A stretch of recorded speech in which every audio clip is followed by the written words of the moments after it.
Bienvenue encore une fois à ce rando-rencontre qui est là pour mettre en valeur les marcheurs et leur aventure.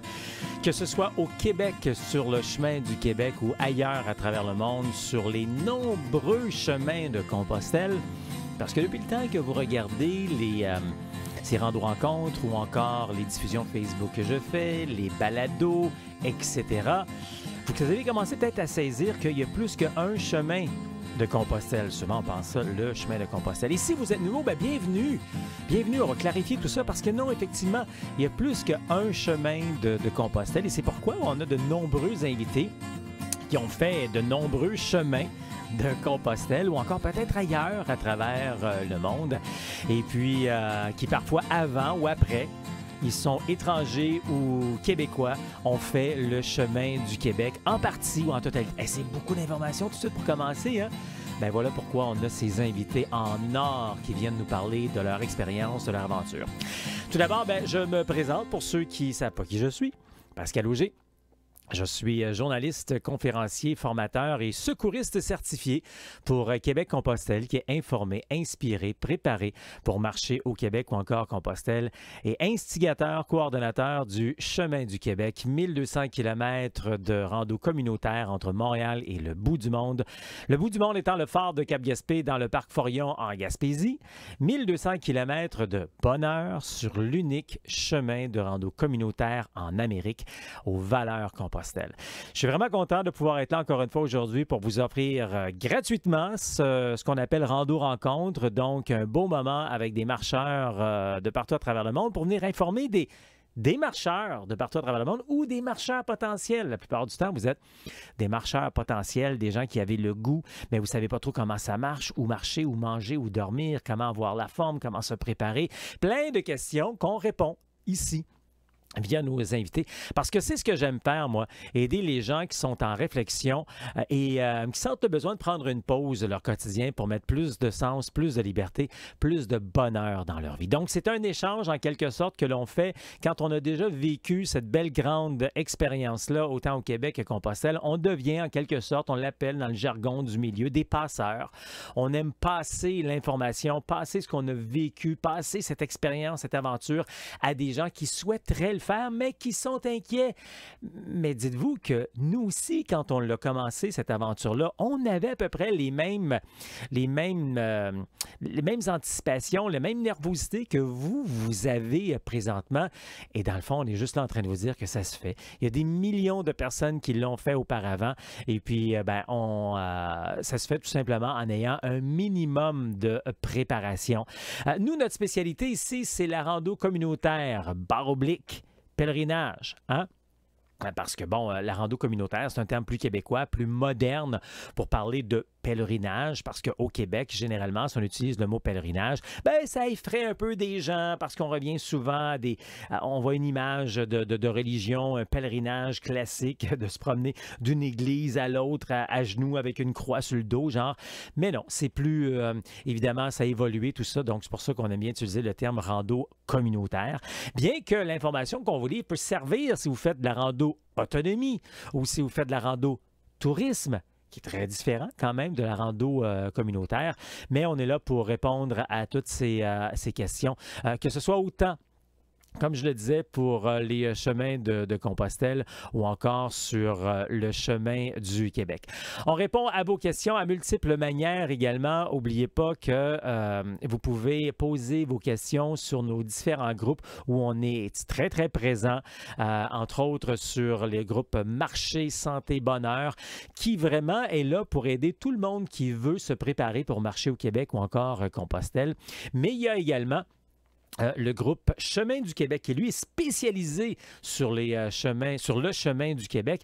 Et il y a des milliers de personnes qui sont abonnées à ces groupes-là. Donc, vous pouvez poser vos questions-là. Vous êtes certain d'avoir de bonnes réponses, finalement, crédibles. Mais aussi, prenez en note que si vous voulez nous rejoindre de façon plus personnalisée, vous pouvez nous rejoindre par le courriel info@québeccompostelle.com. Place maintenant à notre rando-rencontre du jour. En direct sur le chemin du Québec avec Jean-Roch Caboche, ouais, comme la tête, on vient de s'amuser avec ça. Jean-Roch qui vient de Strasbourg.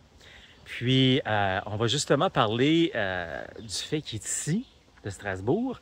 Mais ce qui est agréable de parler avec Jean-Roch, c'est qu'il a fait quelques chemins de Compostelle. Pourquoi il a fait ça? Mais surtout, c'est tout récent dans sa vie, Compostelle, ces chemins-là. Et la connaissance de Compostelle également, c'est tout récent dans sa vie. Puis nous, souvent, ici en Amérique, on s'imagine que les Européens, ils connaissent tout ça depuis des millénaires, là, Compostelle. Non, il y en a encore là-bas aussi qui découvrent ça. Pourquoi il a découvert ça et tout. Hey, merci, Jean-Roch. Avec plaisir. Jean-Roch, donc, qui est sur le chemin du Québec. Il commence à peine. Ça fait quoi, une semaine environ que tu as commencé? C'est le 6e jour de marche. 6e jour. Ouais. Puis moi, là, je suis content qu'on fasse ça ici. Il y a quelques jours, j'aurais aimé ça le faire quand Jean-Roch est passé par la maison, parce que j'accueille du monde à Saint-Jean-sur-Richelieu également. Bon, ça n'a pas donné et tout, là. Mais là, je suis content qu'on le fasse ici, parce que je veux juste montrer, là. Moi, là, je viens ici habituellement, là, Jean-Roch. Je marche sur ce tracé-là, d'habitude, au mois de mars. OK. Au mois de mars, il y a encore de la neige. Ouais. Il n'y a pas de feuilles. Ça faisait longtemps que je n'avais pas fait ce tracé-là. On est dans le coin de Bromont, là, pour les gens, pour situer. Bon, OK. J'ai assez fait l'introduction. Maintenant, parle-moi un peu de toi, Jean-Roch. C'est qui ça, Jean-Roch, qui vient de Strasbourg? Alors, Jean-Roch, donc, il est français et il est né dans le nord de la France. C'est un ch'ti.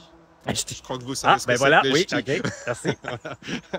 Mais mon premier travail, je l'ai trouvé en Alsace, à Strasbourg, à Brasserie Cronenbourg. Je ne sais pas si vous connaissez Cronenbourg, la bière. Oui. Voilà. Et puis, je venais là parce que Cronenbourg faisait partie du groupe Danone et je pensais que j'allais rester 3-4 ans en Alsace, puis après 3-4 ans dans un autre endroit, dans une autre succursale. Et puis finalement, je suis toujours en Alsace parce que c'est vraiment un endroit qui me plaît beaucoup. Et Strasbourg particulièrement. C'est une ville c'est une ville à laquelle je suis attaché, même si je ne suis pas alsacien à la base. Puis j'ai mes enfants, j'ai mes amis, donc voilà, c'est là. Et depuis quelques années, tu es retraité? Alors, depuis 3 ans, je suis retraité, oui. Voilà. Et alors, si je veux parler du début de Compostelle, il faut que je remonte un tout petit peu. Ah, OK. Il faut que je remonte à mon divorce en 2018. J'avais toujours un effet déclencheur Compostelle. Oui, son divorce. Ça ressemble un petit peu à moi, ça. OK. Là, tu as remarqué qu'on rit aussi maintenant, là? On finit par en rire. Oui, tout à fait. J'avais besoin de marcher, j'avais besoin de faire de l'exercice, de brûler des calories. Voilà. Et puis, en parlant autour de moi, quelqu'un me dit t'as qu'à aller marcher sur le chemin de Compostelle. Tu pars du puits, c'est facile, c'est balisé, tu n'as pas besoin d'apporter des cartes, tu n'as pas besoin de tente, il y a des gîtes à tous les 3-4 km. Donc voilà, mais c'est tout ce que je savais de Compostelle. Bon, je savais bien qu'on allait jusqu'à Compostelle, je savais bien que c'était un pèlerinage, mais bon, voilà. Et puis je suis parti, j'avais 3 semaines devant moi, mais vraiment c'était pour marcher. C'était, je vais même utiliser, je ne sais pas si c'est une expression québécoise, un peu bourrin, quoi, marcher pour avoir mal aux pieds, quoi, mais pas vraiment pour... Voilà. Puis en fait j'ai été très très rapidement, je ne sais pas si je dois dire séduit, dès le début, la bénédiction des pèlerins au puits. Je ne suis pas particulièrement pratiquant. Bon, je suis catholique parce que j'ai été baptisé, mais j'avais 3 mois, je ne me souviens pas d'avoir donné mon avis. Et puis bon, voilà. Mais je suis quand même allé. Le prêtre a fait un sermon qui m'a touché. Et puis après, il a réuni tous les marcheurs. Je trouvais que c'était une belle communauté, ça m'a touché aussi. Et après, cette cathédrale qui s'ouvre, les escaliers qui s'ouvrent pour qu'on sorte et qui évoque comme un accouchement de tous ces pèlerins qui vont démarrer le chemin. Alors ça m'a beaucoup ému. Et puis, première étape, enfin, c'était pas la première étape, mais je suis passé par Montbonnet, comme tout le monde. Et à Montbonnet, il y a une chapelle Saint-Roch. Ah! Chapelle Saint-Roch, c'est la moitié de mon prénom, c'est le prénom de mon papa. Et puis Saint-Roch, j'ai découvert que c'est le patron des pèlerins. Voilà, Saint-Jacques, c'est le patron des pèlerins de Saint-Jacques, mais Saint-Roch, c'est le patron de tous les pèlerins. Et puis Saint-Jacques, et le jour de la Saint-Jacques, c'est le 25 juillet. Et c'est ma date de naissance. Donc ça faisait quand même beaucoup de trucs là. Comment ça va, plusieurs connexions, plusieurs messages là. Il y avait des messages, ouais. Et j'ai adoré marcher. Et en me promettant que donc je suis allé jusqu'à Moissac la première année, et puis en me promettant d'y revenir l'année d'après. J'y suis revenu l'année d'après, en repartant de Moissac. Bon, là, je venais de me faire opérer d'une hernie inguinale et, disons, elle n'a pas été trop contente après quelques jours de marche, donc je suis rentré à la maison. L'année d'après, il y a eu le Covid. Et en 2021, j'ai pris ma retraite. Et puis, j'ai décidé que j'allais aller à Compostelle, mais en partant de chez moi, donc en partant de Strasbourg. Donc j'ai arrêté de travailler le mardi soir. Le mercredi, j'ai fait mon sac. Et le jeudi, je suis parti à pied. Voilà. OK. Là, on va revenir à ça. On va changer de place. Ouais. Mais ça, c'est le petit bout que j'avais pas, parce qu'on a jasé la semaine quand il était à la maison il y a quelques jours. Mais je savais pas que tu avais fait un bout de Compostelle. Puis après ça, c'était après, j'avais pas compris ça. T'es parti.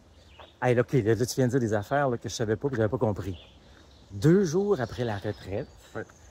C'était un peu une retraite spirituelle après une retraite professionnelle. Oui, oui.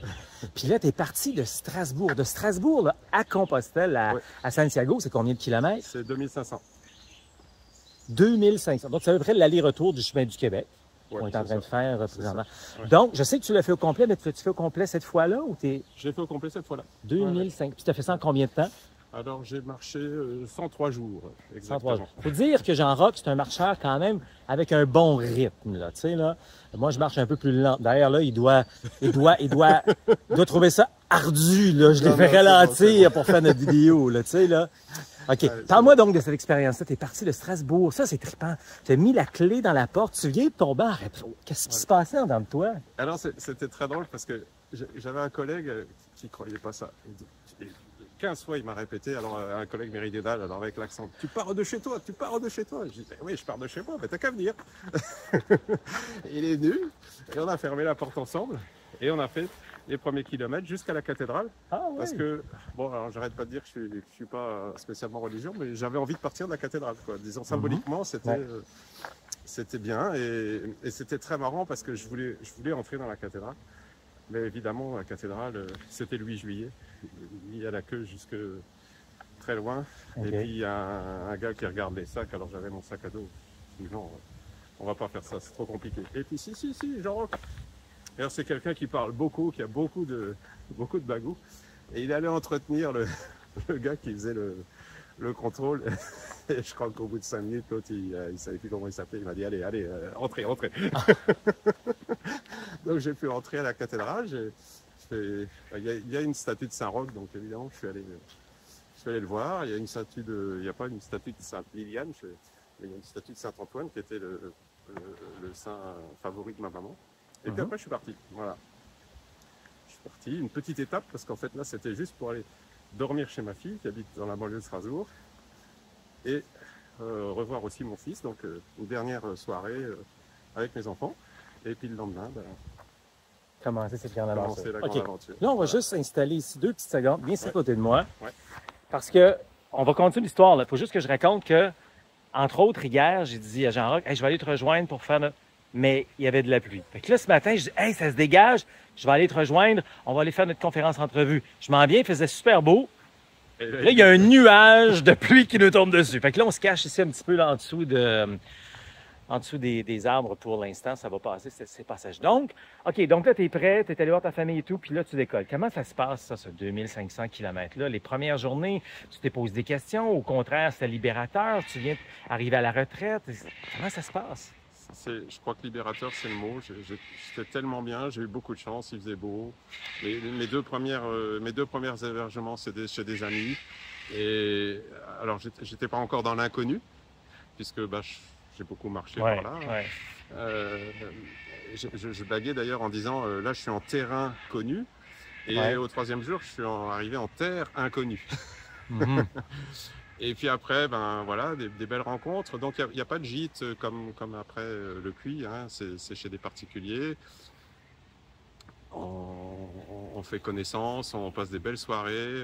Donc là, la plupart du temps, ils font le repas. On a des belles discussions. Souvent, c'est des gens qui sont allés sur le chemin eux-mêmes et qui ne bougent plus trop, qui sont plus âgés, mais qui sont contents d'avoir de la visite. Donc, ça a été vraiment des belles rencontres. Un beau chemin, c'est parfaitement balisé. Et c'est comme ça jusqu'au Puy-en-Velay.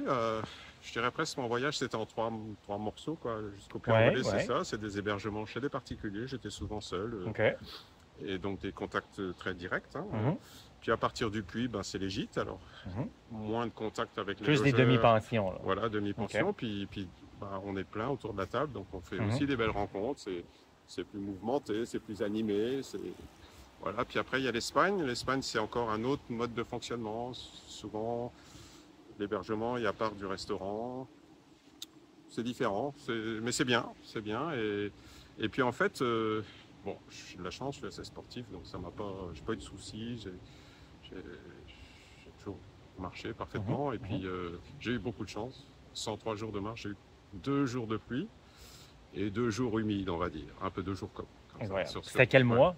Alors je suis parti le 8 juillet et donc En je suis plus, arrivé. en plein été, Oui, en plein été, oui. Ouais, 2 jours de pluie, ouais, ouais. humidité. OK, d'accord. Et bon, alors la chaleur m'a pas trop dérangé parce que je suis assez matinal, pour pas dire très Ouais, matinal. ouais, ouais. Donc je pars souvent à 6 h du matin, je suis parti. Donc OK. forcément, comme j'ai un bon rythme, souvent à midi, je suis arrivé. Ouais, Donc j'ai pas les ouais, grosses, ouais, grosses ouais, c'est chaleurs. vrai. Et ouais, ça a été... bon, je crois que ça a été magique, en fait. Et là, dis-moi, parce que tu m'as expliqué aussi que la première fois, tu es parti comme ça. Là, tu es arrivé à la croisée du Camino Frances et du Camino del Norte. Tu t'es posé des questions, tu as continué sur le Camino Frances. Ça, c'est il y a à peine quelques années, là. C'était Ouais, en c'est 2021. 2021. Ouais. Et là, l'année d'après, donc, tu es retourné parce que tu as dit, je vais faire le del Norte. Voilà. C'est-à-dire OK. que bah, quand il y a eu cette intersection, c'était bon, je fais quoi? À droite, à gauche? Tu le savais que cette intersection-là arrivait ou tu l'as découvert parce que tu ne savais pas? Je l'ai su un peu avant, oui, parce que OK. bon, je me souviens plus de trop. Je crois qu'initialement, je voulais, je sais plus trop en fait, parce qu'il y avait une autre intersection beaucoup plus haut. J'aurais pu faire la voie de Vézelay aussi. OK. Et puis là, j'ai décidé de faire la voie du Puy. Je OK. sais plus trop, là, je me souviens plus. Mais je me vois bien sur cette intersection en disant bon, allez, hop, allez, Camino Frances. OK. Et puis bah, je reviendrai l'année prochaine. Et donc en 2022. Donc 2022, j'ai déjà fait autre chose de très intéressant. J'ai été hospitalier dans un gîte. Ah oui. C'est-à-dire, j'ai aidé. Oui, c'est vrai, c'est vrai. Tu es allé aider une amie, Voilà, hein? j'ai aidé Ouais.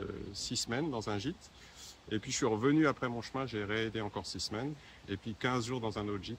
Donc 3 mois et demi finalement à être hospitalier. C'est une magnifique expérience aussi. Hospitalier, là, juste pour comprendre, surtout pour les Québécois, c'est quand on est dans un gîte et qu'on accueille les gens. Donc, on est embauché ou encore c'est un échange de services qu'on fait, mais on est là, des fois, on fait bénévolement et tout. Là, on accueille les gens, on prend soin de l'accueil, mais on prend soin de préparer les repas. Souvent, si c'est un gîte où il y a des repas nettoyés, donc c'est un peu ça, hospitalier, là, c'est Ouais, l'accueil. Là. c'est ça, c'est ça. Et c'est vraiment. Alors moi, je le faisais parce que je me disais le chemin m'a beaucoup donné, donc j'ai envie de rendre. Et alors j'ai rendu, mais j'ai reçu encore plus, donc Ouais. je peux y retourner encore. Ouais. Donc là, tu avais fait. Ça, c'est l'année que tu as fait le Del Norte. Là. Alors Donc, j'ai commencé par faire 6 semaines dans un gîte, 15 jours dans un autre, et puis de l'autre gîte, je suis parti à pied. L'autre gîte, c'est à Montréal du Gers, tiens, Montréal, déjà Ok. à Montréal. Et Montréal du Gers, je suis parti jusqu'à Roux, et là j'ai remonté, alors pas directement le Del Norte, il y a un petit 4 jours ou 5 jours, je ne sais plus, pour rejoindre Hendaye. OK. Oui, oui, c'est ça. Et de Hendaye, ben là, c'est le Camino del Norte. Parle-nous des grandes différences entre le Del Norte et le Camino Frances, qui est le chemin le plus fréquenté. Là. Quelle est la grande différence entre les deux? Alors, il y en a plusieurs. Le Camino del Norte est beaucoup plus physique, puisqu'on passe son temps à monter, descendre. Donc c'est quand même pas mal physique, beaucoup plus que le Camino Frances. En revanche, en termes de pèlerinage, sur le Frances, on sent, moi j'avais l'impression de sentir tous ces gens qui ont marché depuis 1000 ans. On sent vraiment que c'est un sentier de pèlerinage. De l'autre côté, c'est plus un sentier sportif, on va dire. OK. Voilà. Alors après, il y a une petite variante, c'est que j'ai pas fait le Camino del Norte jusqu'au bout. À Oviedo, j'ai bifurqué sur le Camino Primitivo. Ah, OK. Oh, ben on a même droit à l'orage. Oui, on va s'avancer encore un peu, parce que là, ça tombe. Moi qui voulais éviter la pluie, c'est ça. La vie te donne ce que tu dois gérer. Là, on n'est pas pire d'un genre de toit. On va voir combien de temps qu'on reste ici. On a presque terminé. Ouais. Dis-moi, à travers tout ça, là, maintenant, tu es sur le chemin du Québec. C'est ça que tu... OK. Après ça, tu as fait... Parce que je veux pas qu'on manque de temps. Tu as fait Chicoutimi. On y reviendra peut-être si on a un peu de temps, mais là, tu te retrouves sur le chemin du Québec. Comment se fait-il que tu te retrouves sur le chemin du Québec? Ben, en fait, je crois qu'il faut quand même qu'on parle un tout petit peu de Chicoco. OK. Parce que quand je suis revenu de mon premier Santiago, donc après 3 mois et demi de marche, voilà, je suis arrivé à la maison et ma fille m'avait préparé une surprise extraordinaire. Elle avait réuni, c'est beaucoup d'émotions, même encore 3 ans après. Elle avait réussi à retrouver mes amis et il y en avait sur le quai de la gare, il y en avait qui m'attendaient chez moi. Ça a été la fête, quoi. Ça a été vraiment magique. Et il y avait un petit cadeau. C'était le roman de, malheureusement j'ai oublié son prénom, son nom, et ça s'appelle Comme une feuille de thé à Shikoku. Je l'ai lu, et je me suis dit, bon voilà, d'abord le Camino del Norte et l'année d'après, Shikoku. Et puis quand je suis arrivé à Shikoku, j'ai dit, bon, bah, je fais quoi maintenant? Et j'ai entendu parler du chemin du Québec. Donc voilà, le chemin du Québec. Il faut dire que tu connaissais déjà le Québec. On va changer de place. Ouais. C'est parce qu'il y a du soleil, là. Hein? Ouais. Il y a de la pluie, de tout. La totale. Avec Jean-Roch, la totale. Qu'est-ce que je disais donc, là? Le Québec, oui, je connais. Oui, le Québec, ouais. tu connaissais déjà parce que c'était la 9e ou 10e fois que tu viens ici. C'est la 9e fois que je viens au Québec, la 10e au Canada, ouais. Donc, mais est-ce que tu es déjà allé en Gaspésie? oui, okay. je suis déjà allé en Gaspésie. Mais là, OK, en terminant, parce qu'on approche presque à la fin, là tu as déjà fait ça, tu t'es promené en voiture, à vélo, je sais pas trop. Là, tu le fais à pied. Comment t'entrevois ça et tout, là, avec toute l'expérience de Compostelle que tu as? Ben, je vois mieux les choses. Parce qu'en voiture, c'est joli, mais on ne s'arrête pas. Surtout si on conduit. Hein. On regarde la route, on ne regarde pas trop le paysage. Là, je peux marcher et tout regarder. Ce matin, j'ai vu une biche. Je me suis arrêté 10 minutes. On s'est regardé. C'était magique. Ça, il n'y a pas en voiture. Et le bord du lac, là, en démarrant, enfin, tout ça, c'est des choses qu'à pied, on peut voir. Je peux m'arrêter. Je n'ai pas besoin de descendre de voiture, chercher un stationnement. Et c'est une autre allure. On va moins vite. On voit peut-être moins de choses, mais on les voit différemment. Puis on fait des rencontres. Donc voilà, donc j'attends beaucoup. Enfin, j'attends rien, mais je vais avoir beaucoup, je le sais déjà. Ben, bravo de l'avoir dit. Je suis content que tu l'aies dit. C'est sûr que par expression, souvent on dit ça, j'attends beaucoup, mais c'est vrai, on n'attend rien, mais on sait qu'on va recevoir beaucoup. Puis ça, c'est le Jean-Roch qui commence le chemin du Québec. Moi, je suis excité de pouvoir lui parler vers la fin, là, quand il aura tout vu, tout vécu, plein d'affaires. Parfaitement l'imperfection, hein, parce qu'on sait qu'un chemin, c'est parfaitement imparfait. Ouais. En terminant, jusqu'à présent, de toutes tes expériences et le peu du chemin du Québec, qu'est-ce que tu retiens de tout ça? Ce que je retiens,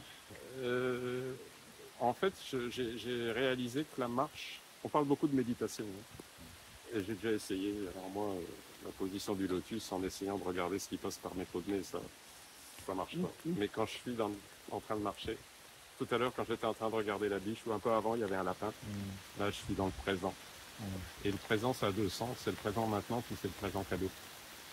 Et c'est un cadeau tous les jours. Il pleut, c'est vrai, mais je m'en fous. C'est pas très grave, c'est de l'eau. Et puis ce matin, je me suis levé, il y avait du soleil, il y avait ce bord du lac qui était très joli, avec un jet d'eau. La vie est belle. Est-ce quelque chose que je t'ai pas demandé, que tu aurais aimé ça mentionner? Comme ça, non. Rien m'arrive, mais... Je suis content. Là, il nous pleut dessus, là. On va se cacher un peu mieux. Jean-Roch, merci beaucoup. Avec plaisir. Suite maintenant à cette rencontre inspirante, je vous invite à passer à l'action. Puis passer à l'action, là, ça ne veut pas dire partir et marcher 1000 km, ça veut dire faire le premier pas. Bien, le premier pas, dans un sens, ça serait d'aller voir le calendrier de Québec-Compostelle et voir tout ce qu'on fait comme activité tout en douceur et voir comment on peut s'intégrer là-dedans. Qu'est-ce qu'on peut faire là-dedans qui va commencer à nous mettre dans notre bien-être, dans notre environnement. Puis des fois, c'est tout simplement de rencontrer des gens qui ont cette passion-là. Et c'est pas pour rien que je dis tout le temps que les 3 grands piliers de la rando communautaire, c'est informer, inspirer, préparer. Dans un sens, aujourd'hui, ce que vous avez fait, c'est vous informer. Vous avez des gens qui étaient là et qui viennent nous parler, donc, finalement, de leur expérience. Et ça nous informe. Ça peut aussi nous inspirer. Si on veut s'inspirer, nous informer davantage, je vous invite à aller faire un tour sur le calendrier de Québec-Compostelle. Puis, je vais même en profiter pour vous montrer de quoi il a l'air, où il est, ce calendrier de Québec-Compostelle-là. C'est simple. On va sur québeccompostelle.com. Donc, tout dépendant, quand vous le regardez dans la saison, cette photo ici peut avoir changé parce qu'elle change à chaque saison. Donc, à Québec-Compostelle, québeccompostelle.com. Ici, bien, premièrement, vous pouvez savoir qu'il peut y avoir un webinaire, un atelier, une masterclass, c'est tous des synonymes, là, gratuitement ici, si vous avez, si ça vous tente, vous avez juste à marquer vos coordonnées. Donc, on vient sur autres. Il y a plein d'autres onglets que je ne passerai pas à travers. Je vous laisse regarder tout ça. Vous allez retrouver, entre autres, les indispensables de la rando ici, là, pour faire des achats de manière vraiment très, très abordable. Il y a nos balados, podcasts, il y a notre blog. Et voilà, le calendrier. Je clique là-dessus. Et en cliquant là, vous allez voir tout ce qui se passe. Donc, tout dépendant à quelle période de l'année vous regardez, là, il y a plein d'activités. Vous pouvez voir même, il y a des choses pratiquement à chaque jour. Donc, c'est là que vous allez retrouver le calendrier de toutes nos activités. Vous avez des questions, on a des réponses. On est une très belle équipe qui peut vous répondre virtuellement, qui peut vous répondre en personne également.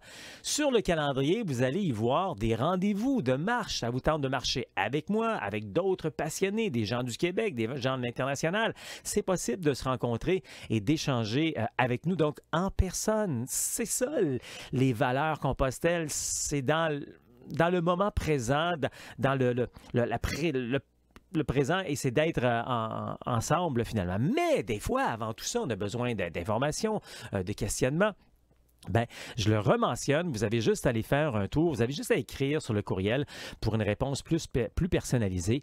info@québeccompostelle.com. On pourra commencer à vous donner des réponses là et ensuite on pourra vous donner des rendez-vous. Des rendez-vous pour des séances de questions-réponses que l'on fait en groupe. Comme ça, on peut mieux répondre à tout le monde en même temps. Ou encore, on peut vous inviter à faire partie de l'appel de la liberté. Ça, c'est personnalisé. C'est 30 minutes que l'on prend ensemble. Ça, pour l'appel de la liberté, il faut être plus rendu à l'étape de passer à l'action. On a passé l'étape de zioter. C'est correct de zioter, on fait tout ça. C'est pour ça qu'on a des diffusions Facebook chaque lundi. C'est pour ça qu'on a des balados que vous pouvez écouter quand vous marchez, quand vous prenez l'air, etc. C'est pour ça qu'on a les randos-rencontres comme aujourd'hui, etc. Donc, tout ça pour les gens qui sont en train de s'y faire un peu. Mais quand on est prêt à passer à l'action, puis là, on dit, hey, moi, là, je veux avoir de l'aide, qu'est-ce que je fais? Bien, l'appel de la liberté, c'est exactement pour ça. C'est 30 minutes avec moi ou un membre de mon équipe. Donc, vous cliquez sur québeccompostelle.com/appel, APPEL, donc avec un A majuscule parce que c'est majeur le temps qu'on va passer ensemble. Et on va écouter finalement c'est quoi vos aspirations, c'est quoi vos projets, c'est quoi vos objectifs. Et là-dedans, on va vous parler des 3 grands piliers de la rando. Vous même montrer des diapos si vous voulez. Vous pouvez prendre des photos, des sauts d'écran, de tout ça et l'appliquer par vous-même si vous voulez. Donc, de informer, inspirer, préparer. Sinon, on va vous parler de comment nous, c'est quoi notre spécialité d'aider les gens qui partent de zéro, qui sont débutants, qui sont novices, comment on peut vous aider à passer aux prochaines actions et surtout d'éviter des erreurs, surtout d'éviter de perdre du temps, surtout d'éviter de se retrouver avec des problèmes, des ampoules et tout ça. C'est notre spécialité. Donc, on va vous montrer qu'est-ce qu'on peut faire avec vous. Vous serez libre si ça vous tente donc de suivre dans ce sens-là. Parce que nous, ce qu'on aime bien faire, évidemment, c'est d'aider justement les gens qui ont besoin d'avoir un petit peu plus de confiance, qui ont besoin un petit peu plus d'assurance pour réaliser leur rêve de marcher au Québec ou encore Compostelle de manière réussie, humaine, sécuritaire et sans blessure. Tu mérites une pause. Alors réalise ton rêve de marcher au Québec ou encore Compostelle. Ça marche.